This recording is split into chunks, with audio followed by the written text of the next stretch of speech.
بسم اللہ الرحمن الرحیم۔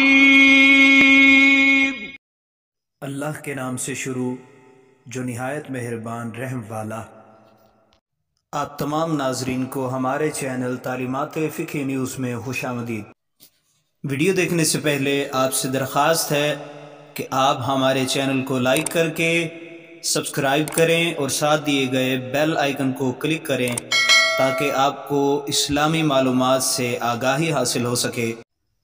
تعلیمات فقہ نیوز ایک ایسا چینل ہے جس میں زندگی سے وابستہ ہر قسم کے مسائل قرآن و حدیث کی روشنی میں آپ تک پہنچائے جائیں گے۔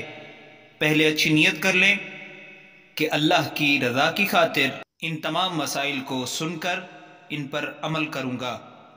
آئیے چلتے ہیں اپنی ویڈیو کی جانب۔ پاک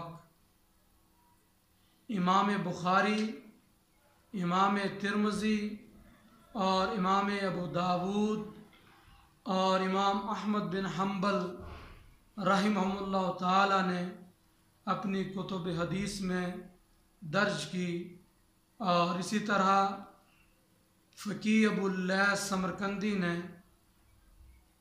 تنبیہ الغافلین کے اندر اس حدیث کو درج کیا کہ سیدہ طیبہ طاہرہ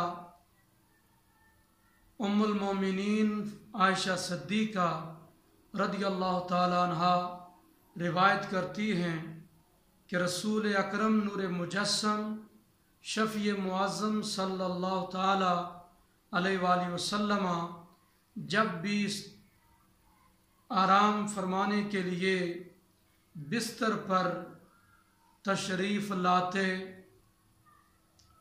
تو اپنے دونوں ہاتھوں کو یوں ملاتے اور سورہ اخلاص، سورہ فلق اور سورہ ناس پڑھ کر دونوں ہاتھوں کو پھونکتے اور پھر دونوں ہاتھ اپنے چہرے اور اپنے سر اور پورے جسم پر پھیر دیتے۔